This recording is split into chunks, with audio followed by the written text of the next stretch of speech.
Hello, hello! My name is Callista, and welcome back to Danganronpa Trigger Happy Havoc. In the last episode, we got started on the class trial. However, Hiro already fucking us up by insisting that Kyoko is dead. She's not. She's literally stood in the same room as him, but you know, this is Hiro we're talking about. Of course he'd do something like this. Okay, so I just have to prove that the corpse isn't Kyoko, right? Then let's compare Kyoko's traits to the traits of the dead body. Smart. Her traits? One important trait Kyoko has that proves the body doesn't belong to her. Yeah, it's her gloves. I got it! I'm talking about her gloves. They'll give us some insight into the mystery. I'm sure of it. In that case, I think it would be helpful if someone explained why she actually wears those gloves. Dude, you already know that. You were there when Monokuma explained. And would you happen to know the answer? Yes, actually. In fact, Monokuma told me. Apparently you have scars on your hands you don't want anyone to see. Oh, you know, now that I think about it, the corpse wasn't wearing any gloves, right? They probably just got burnt up in the explosion. The hands of the corpse also didn't have scars. Think it through, Hiro. I'm not convinced. The ghost is just trying to fool us all. God damn it. There's no way that corpse was Kyoko. But if I can't prove why, we're gonna be stuck here and the case won't move forward. Can someone just knock this guy out? I mean, Hiro has no qualms with bottling women, so surely he wouldn't mind if someone bottled him and just knocked him out for a couple of hours. So I don't have any choice but to... I can't believe we're having to do this, Hiro! It's gonna either be the fake nails or the tattoo. That Kyoko there is just a ghost. Impossible. Okay, then prove it. Prove she's not a ghost. The dead body wasn't wearing gloves. They got burnt up in the explosion. Then she was wearing gloves before the explosion? Well, yeah, she must have been wearing gloves. Yeah, I think... That corpse is absolutely Kyoko. This entire You discussion couldn't have is worn idiotic. fake nails with those gloves. You can't wear fake nails with gloves, they'd just get in the way. I know that body isn't Kyoko's, and I know I can prove it. That I'm Kyoko pretty there confident is just on a this ghost.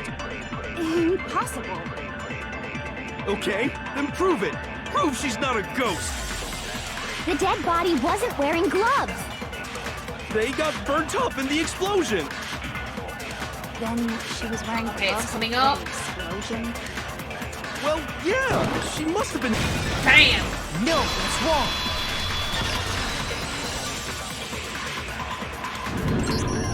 No, there's no way the corpse was wearing gloves. Whoever it was, they were wearing fake nails, remember? I imagine trying to wear gloves over nails like that would have been a pretty big pain. Besides, Kyoko wears gloves to hide her hands, right? It'd be pretty weird for someone who's self-conscious about their hands to wear fake nails, don't you think? Look at our boy. Using psychology to prove his point. He's come so far since the beginning. I'm very proud of Makoto. Good job, buddy. Jeez, man, you don't know women, huh? They're complicated like that. Sexist. If anyone doesn't know women, it's you. That's it, Hina. Get him. Get him. I will admit, Hina is once again in my good graces. She really let me down in Chapter 4, but she's worked her way back up to plus points. Well, Kyoko, any thoughts? These gloves were custom made to the size of my hands to make sure they don't interfere with my daily life. If I wore fake nails, the gloves wouldn't fit properly. Then that's that. The dead body doesn't belong to Kyoko. which should have been obvious since she's standing right here. The voice actor did a really good job on that, just that last bit, since she's standing right here. Just like the exasperation, I'm like, that was good. Okay, so then, who's the real victim? First, we need to figure that out. Hiro, what the fuck? That's the first thing I said. You're the one who's been dragging us around in circles. I'm with Byakuya on this one. Hiro, dude. Before anything, we have to identify the victim. Everything starts from there. Okay. What have we got? It has to be the tattoo, right? That's the major identifying Kyoko mark. really is still alive. Then who died? There's gotta be some way to figure it out. I don't think so. The face was scorched beyond recognition. That's true. And there wasn't any description in the Monokuma file.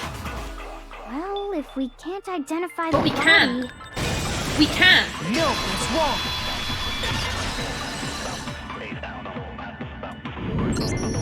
There was one clue left behind that we can use to identify the body. What? For real? For real, for real. If you're lying, you'll die a cruel and unusual death. If he's lying, you'll all die cruel and unusual deaths because you'll all be executed. What? Cruel and unusual death. This I gotta see. Hiro. She's just being stupid. Ignore them, Makoto. Tell us what you're talking about. The key to figuring out who it was is the tattoo on the back of her hand. Oh, yeah. The design's pretty strange, huh? Is this a dog? Her master must have made her get it. To be like, you're my bitch.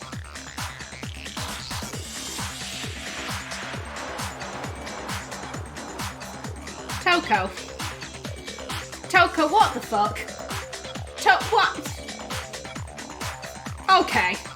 Seriously? They really did something that humiliating? I can't believe Toko sometimes, Jesus. No, that's not it. The identity of the victim is hidden within that tattoo. Oh, really? If you compare the tattoo to other information we have, the victim's identity should become clear. We want... I think it's the profile, right? Yes, I remember, yeah. I got it! The Fenrir Mercenary Corps. That's the name of the military group Mukuro Ikusaba belonged to. Okay, so... To show that they're a member of the team, each soldier that joins the squad would get a tattoo representing Fenrir somewhere on their body. Fenrir? The image that represents Fenrir is...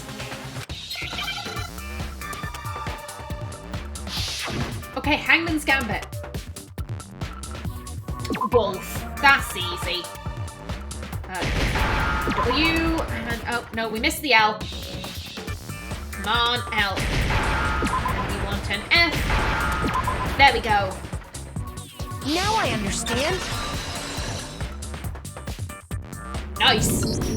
The representation of Fenrir is a wolf. Fenrir, the Wolf of Ragnarok. It's from Norse mythology. A huge, world-ending wolf beast. It's so nice hearing Toko talk about something that, you know, isn't pervy and kind of relates to, like, mythology kind of relates to literature. Like, most of these myths are written down. Like, I like that. I like seeing this side of Toko. He's the child of the trickster god Loki, and a female giant. Man, after all this time, we finally got a glimpse of the literary all-star. A wolf tattoo. Then that means... Exactly. The body we found had a tattoo of a wolf. Which means that person must have once belonged to Fenrir. So it must have been Mukuro. What? Hold on. Isn't she the one that was behind this whole thing? Nope. You sound surprised, but you're absolutely right. Yes, indeed. The trial this time is to solve the murder of Mukuro Ikusaba. Are you saying the mastermind is dead? And now we have to have a coup-last trial? Oh, they're not saying that at all. Y'all are inferring that, but... No. It means we were wrong in thinking that Mukuro was the mastermind at all.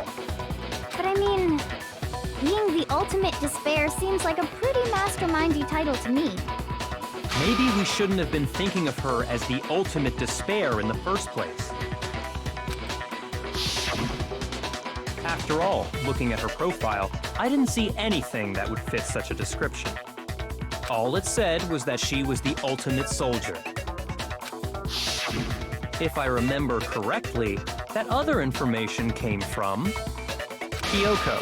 That's what you told Makoto, right? So that means Kyoko got it wrong?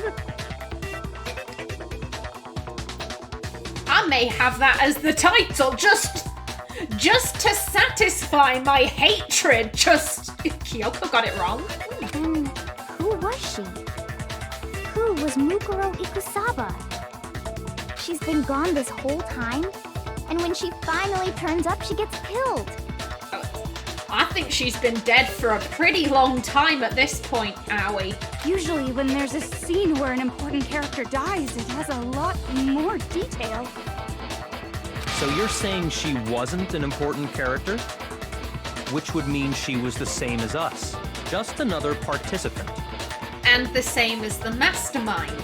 Also another participant. Then who's the real mastermind? Someone y'all ain't expecting. It must have been the Hope's Peak Academy headmaster after all. No, the headmaster has nothing to do with it. But how can we trust that? We already know your information about Mukuro was wrong. My information was not wrong. Can you prove that? We can't just take your word, Kyoko. You need to prove that. Okay. We're in the middle of a trial right now. Figuring out who killed Mukuro is first and foremost. Please limit all future prattle, chatter, and chit-chat as much as possible. Touching a nerve, Monokuma. Fine. Uncovering the identity of the mastermind will have to wait. But remember this. I will just say I don't think Kyoko is wrong. I would like to see proof that she is correct. However, given her track record, I am inclined to trust her. I would imagine that Kyoko probably has something that would look rather incriminating. No matter what happens, we will find out who you really are. I stake my family name on it. I have officially decided to completely ignore all such attempts at provocation. Now then, just so nobody's confused, let me state this one more time for the record. The reason we're having a class trial is because a murder among the students has taken place. And the mastermind is technically a student. Hammer that point straight into your big ol' brains! Oh, I have hammered that deep into my cerebellum, mate. What you're saying is that both the victim and the culprit are part of the student body? Then one of us killed Mukuro? Wait, no! There's a chance that there's some mystery 17th person who's been hiding all along! Nope! There are only 16 students in total that have been taking part in these events. Seriously? Then one of us killed Mukuro? Who did it? Who's the killer this time? Get a hold of yourself. We've already narrowed down the list of possible suspects. Huh? I'm sure you realize who I'm talking about, right, Makoto? Who the evidence points to? The only two without an alibi, except we all have alibis because we all watched her get speared. Based on what we know, there can only be two suspects. Toko and Genocide Jack, Mukuro and the headmaster. No, it's us two. I got it! You've narrowed it down to Kyoko and me, right? Why do you say that? Allow me to explain. Just after nighttime last night, I went to the garden, so I can confirm that at that point, there was no dead body there. So, the murder must have taken place after I left the garden. However, Hiro, Toko, Hina, and I were in the gym the entire time. The gym? Oh, you know what? I'm gonna grab that as well. Oh,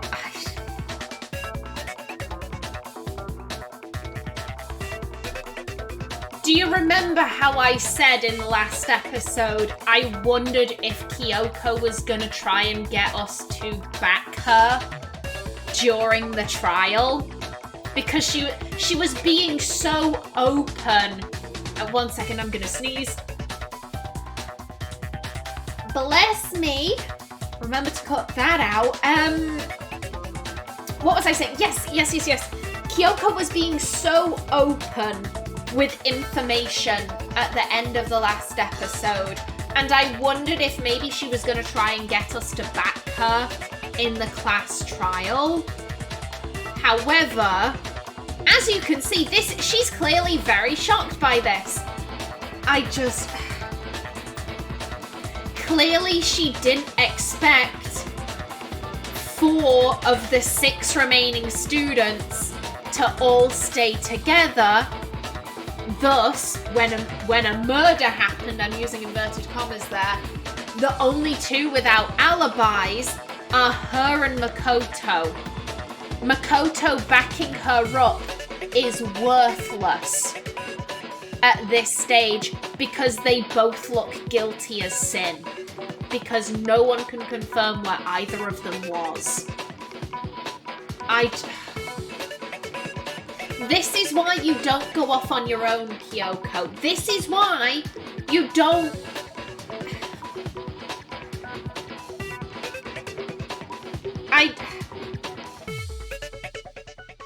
I will say I do think Kyoko has good intentions.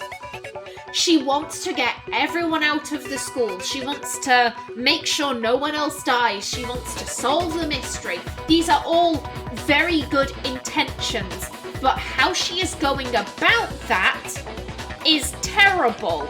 She's using the other students like pawns. She doesn't care about their emotional or physical well-being in her ploys. She isn't letting the other students in on her plans.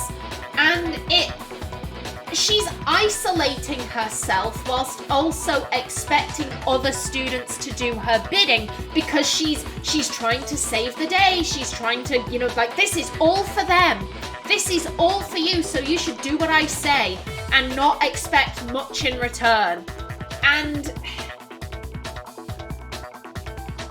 I'm gonna be brutally honest, I could easily see a situation where Kyoko gets everyone out of the school and she's stood there like, I got you all to safety, and all of the other students turn and say, fucking and. Were you expecting us to say thank you after you treated us like shit? The fuck is wrong with you? Why should we care that you got us to safety? You've acted like a colossal bitch this entire time. Why on earth should we thank you? The things Kyoko does, the ends do not justify the means. And in this case, it's biting her in the arse. By not letting anyone in, by not telling anyone her plans, she has... Because I imagine if she had said, listen, I'm gonna go find what this Kia's done, I'm letting everyone know, I don't think anyone would suspect her of the crime. They'd be like, well, she was in a different part of the school. We can't really verify that, but at least she told us ahead of time. Now she has no alibi, and if she says that, she's just gonna look guilty. Do you get what I'm saying? She needs to trust the others. You cannot say, oh, I'm protecting these people, and then treat them with no trust or respect. I'm gonna go into a little bit of a story time here. So, when I was younger, I wanted to write. I really loved creative writing. That was kind of my dream for a little while. And every single time my dad would catch me writing, he would always do this. You're never going to be the next J.K. Rowling, you know. Every single time he would roll his eyes and scoff. You're never going to be as good as J.K. Rowling. What are you even trying for? You're not J.K. Rowling. Why he, was your dad a really big J.K. Rowling fan? He isn't. I don't think he is, at least. And it really wore me down.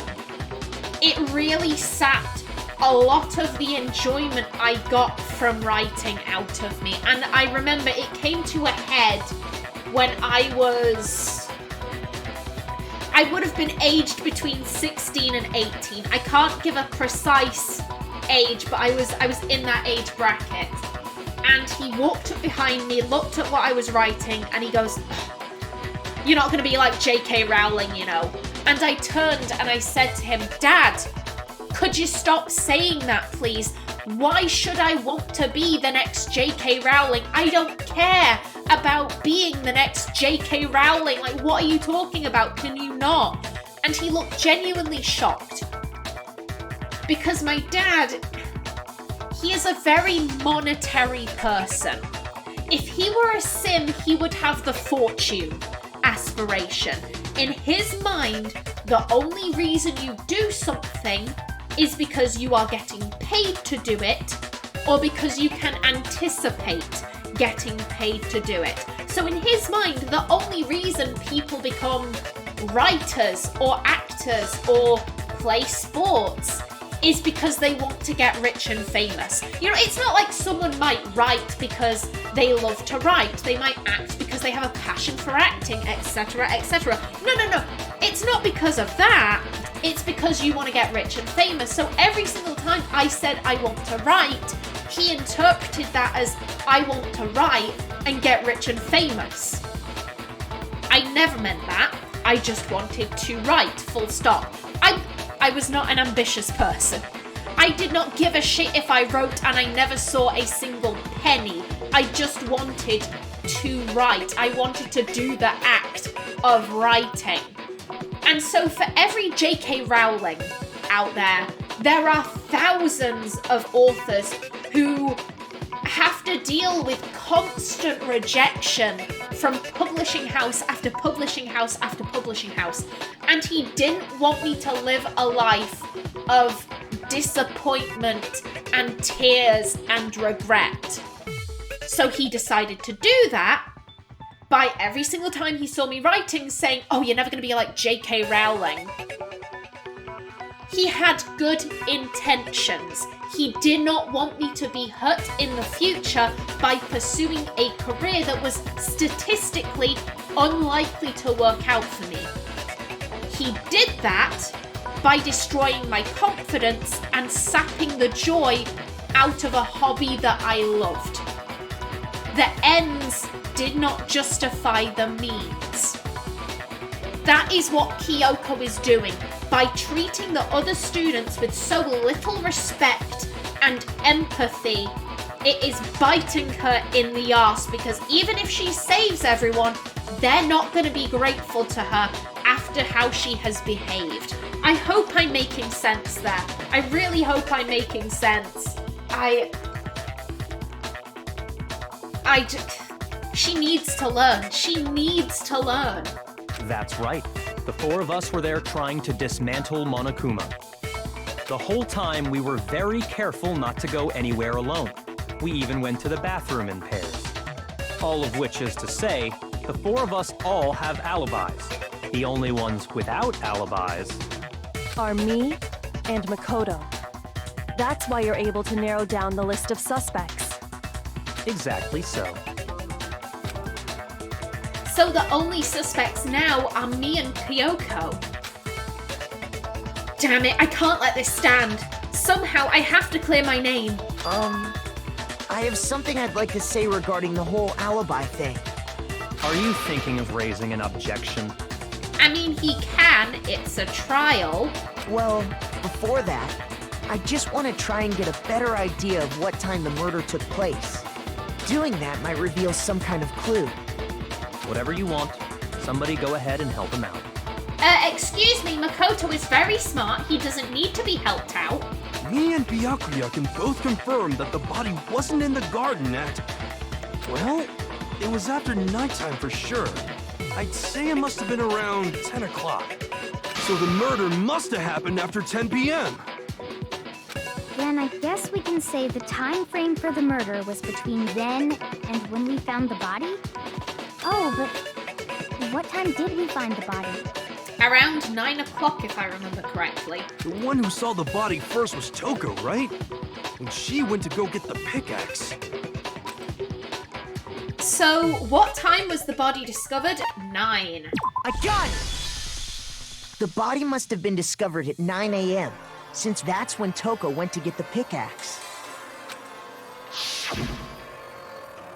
Now then, Toko, what time is it? Well, when we left the gym, it was just before 9 o'clock, so it's probably 9 on the dot now. Okay, go get the pickaxe and be back here by 9:01. He's right. It had to be around then. So we can be totally sure the murder happened sometime between 10 at night and 9 in the morning. For me, I was already asleep before nighttime hit, so I don't have an alibi after 10 o'clock. But I'm sure I met up with everyone else before 9 this morning. We ran into each other in the dining hall, right? That was around... Oh yeah! Right around 7:30. I remember checking right before I went in, so I'm totally sure about it. Which means from 10 p.m. to 7:30 a.m., you don't have an alibi.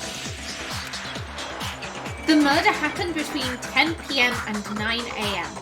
And I don't have an alibi from 10 p.m. till 7:30 a.m. Okay then, it looks like the game has begun. Don't speak like that, Makoto. That is majorly small dick energy. Don't be like Byakuya, please don't. If I can't provide an alibi for that period, then I just have to prove the murder didn't happen during the time I don't have an alibi. Smart. Smart, Makoto.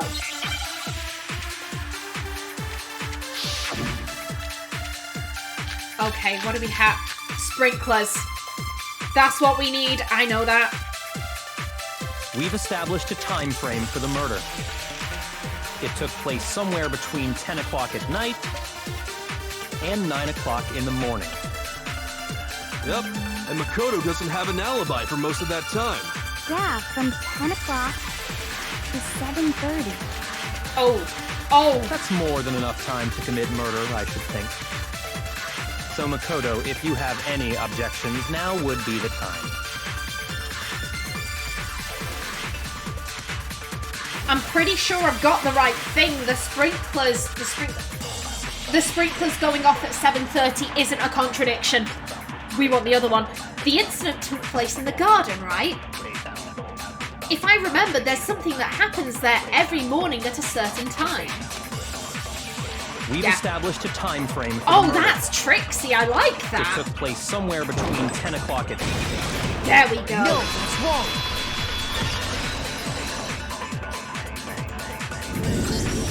Actually, the murder couldn't have happened anywhere near 10 o'clock. It had to have taken place way later. And what makes you say that? The sprinklers. Because of the sprinklers in the garden. Nice. The sprinklers are set to go off right at 7:30 every morning, right? So if the body had been in the garden before 7:30, then it should have been completely soaked. Okay, you know what? I only have a minute left on my recording, so I think I'm gonna leave off right here. So, please remember to like if you enjoyed, leave a comment below, and if you wanted to subscribe, it would be very much appreciated. I've been Callista. Thanks for watching, and see you in the next episode.